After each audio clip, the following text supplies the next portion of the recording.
ఉన్న ఇంటిని లక్ష్మీదేవి ఎప్పుడూ వదలదు. ఇంట్లో కనుక ఈ 5 చెట్లు ఉంటే సాక్షాత్తు లక్ష్మీదేవి ఇంట్లో ఉన్నట్టు. ఈ 5 చెట్లు ఉన్న ఇంట్లో తప్పక లక్ష్మీదేవి ఉంటుంది. ఈ చెట్లు కనుక మీ ఇంట్లో ఉంటే సిరి సంపదలకు లోటు అనేది ఉండదు.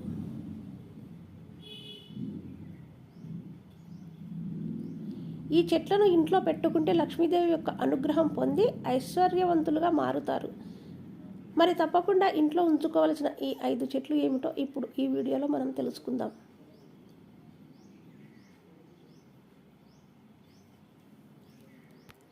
దానికంటే ముందు ఒక చిన్న కథను మనం ఇప్పుడు విందాం.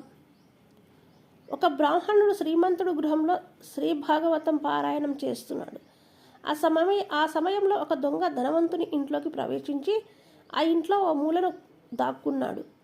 భాగవతంలో కృష్ణుడు వేసుకున్న ఆభరణాల వివరణ ఘట్టం చదువుతుంటే తల్లి యశోద కృష్ణుడికి ఏమేమి నగలు వేసి పంపించిందో కనులకు కట్టినట్లు బ్రాహ్మణుడు చెబుతున్నాడు.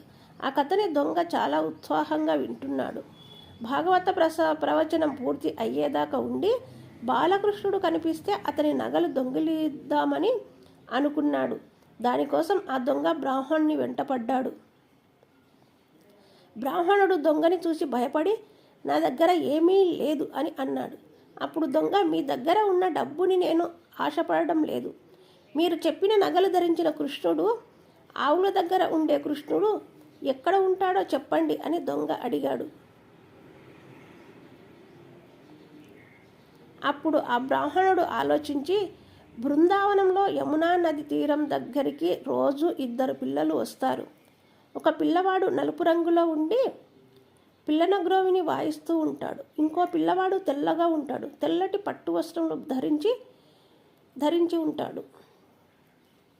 ఆ నల్లమబ్బు ఛాయలో ఉన్న గ్రోవిని వాయిస్తూ ఉండేవాడే నేను చెప్పిన కృష్ణుడు అని ఆ దొంగ నుండి తప్పించుకోవడానికి బ్రాహ్మణుడు అలా చెబుతాడు.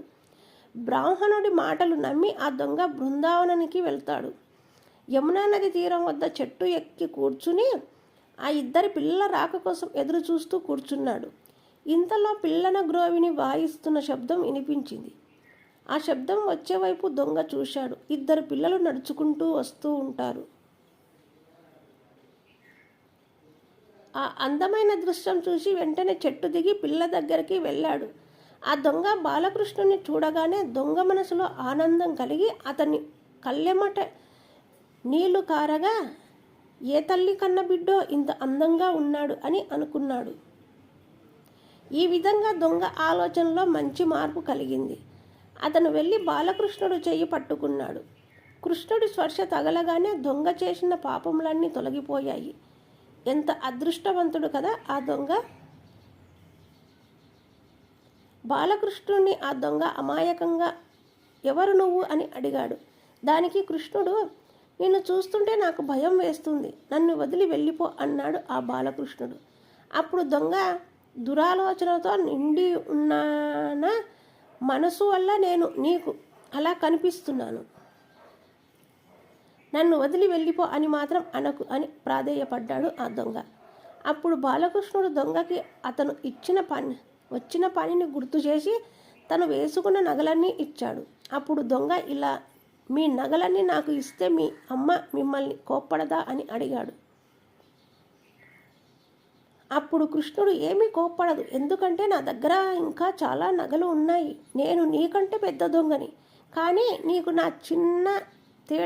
నాకు చిన్న తేడా ఉంది. నేను ఎంత దొంగతనం చేసినా ఎవరు పట్టించుకోరు. పైగా నన్ను ప్రేమగా చిత్తచోర అని పిలుస్తారు. నీకు తెలియని విషయాలు ఇంకొకటి ఏమిటంటే, నీ దగ్గర కూడా ఎంతో విలువైన వస్తువు ఒకటి ఉంది. ఇప్పుడు దాన్ని నేను దొంగిలించి తీసుకెళ్తున్నాను అని దొంగకు చెప్పి బాలకృష్ణుడు 2 అక్కడి నుంచి మాయమైపోయారు. తర్వాత దొంగ భుజం మీద చూస్తే నగలు నిండుగా ఉన్న ఒక మూట ఉంది. అది తీసుకొని ఆ దొంగ బ్రాహ్మణుడు దగ్గరికి వెళ్ళి జరిగిందంతా చెప్పాడు. ఆనంద బాష్పాలతో ఆ బ్రాహ్మణుడు కృష్ణుని చూసిన చోటు తనను చూపించమని ఆ దొంగని అడిగాడు. ఇద్దరు కలిసి ఆ చోటుకి వెళ్ళగా దొంగకి కనిపించిన బాలకృష్ణుడు బ్రాహ్మణుడికి మాత్రం కనిపించలేదు. అప్పుడు బ్రాహ్మణుడు నిరాశతో, కృష్ణ, నీవు ఒక దొంగని అనుగ్రహించావు కనుక నాకు కూడా నీ దర్శనం కూడా ఇవ్వాలని ప్రాధేయపడ్డాడు. అప్పుడు అపారమైన కరుణగల శ్రీకృష్ణ భగవానుడు ఇలా అన్నాడు, నీవు భాగవత పురాణమును కేవలం ఒక కథగా చదివావు, కానీ దొంగ మాత్రం నువ్వు చెప్పిన కథని మాటలని మనస్ఫూర్తిగా నమ్మాడు. అపార నమ్మకం, సమర్పణ, శరణాగతి ఉన్న చోటే నేను ఉంటాను. పురాణాలను చదవడమే కాకుండా దానిలో ఉన్న అంతరార్థం అనుభవించాను. ఇక మన వీడియోలోకి వస్తే, ఇంటి ముందు అందమైన మొక్కలు ఉంటే చూడడానికి ఎంత ముచ్చటగా ఉంటుంది. పైగా వాటిని చూసిన ప్రతిసారి ఎంతో ఆనందంగా కూడా ఉంటుంది. అంతేకాదు, ఇంటి ముందు ఉన్న ఖాళీ స్థలంలో చెట్లు ఉంటే అనారోగ్య సమస్యలు కూడా రావు.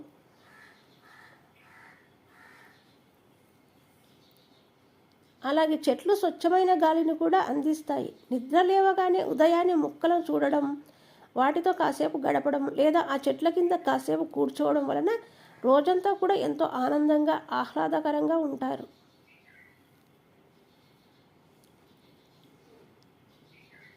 చెట్లు అందం, ఆరోగ్యమే కాకుండా కొన్ని మొక్కలు అదృష్టాన్ని కూడా ఇస్తాయి. ఇంట్లో రకరకాల మొక్కలను పెంచుతుంటాము. అయితే కొన్ని మొక్కలను దివ్య దిశలో పెట్టడం వలన అదృష్టం కలిసి వస్తుంది. ఏ మొక్కలు అదృష్టాన్ని అందిస్తాయో, ఏ దిశలో ఏ చెట్టు ఉంటే మంచిదో ఇప్పుడు మనం తెలుసుకుందాం. మొదటిది షమి చెట్టు. ఈ షమి చెట్టు వ్యాధులను నయం చేస్తుంది. షమి చెట్టును ఎక్కువగా శనిదేవునికి ప్రియమైన మొక్కగా భావిస్తారు.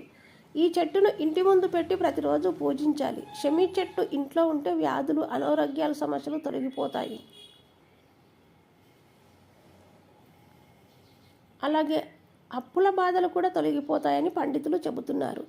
రెండవది మనీ ప్లాంట్. మనీ ప్లాంట్ మొక్కను లక్ష్మీదేవి స్వరూపంగా భావిస్తారు. ఇంట్లో ఈ మొక్క ఉంటే లక్ష్మీదేవి ఆనందిస్తుందని చెబుతారు.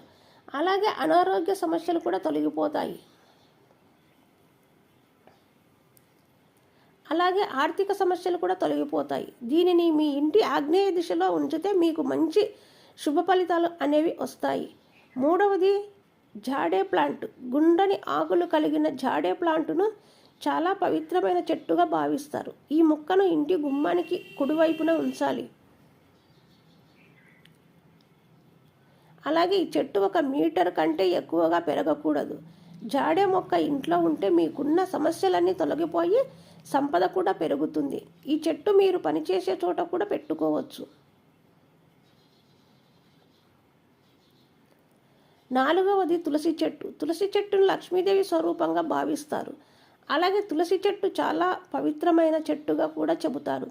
ఈ చెట్టు ఇంట్లో ఉంటే ప్రతికూల సమస్యలు తొలగిపోతాయని పండితులు చెబుతున్నారు.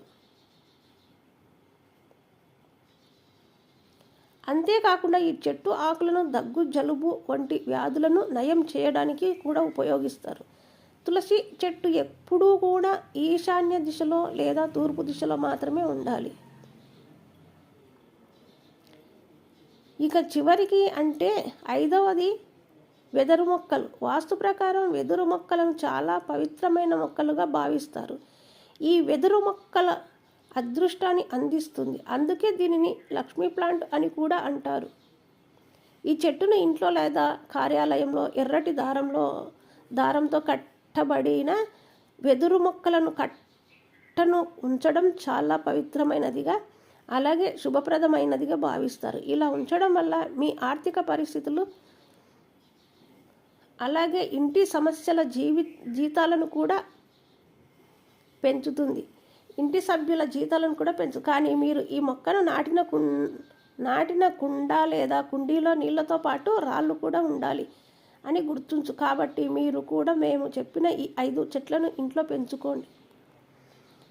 ఈ వీడియో కనుక మీకు నచ్చినట్లయితే లైక్ చేయండి, షేర్ చేయండి, సబ్స్క్రైబ్ చేయడం మాత్రం మర్చిపోకండి. Thank you.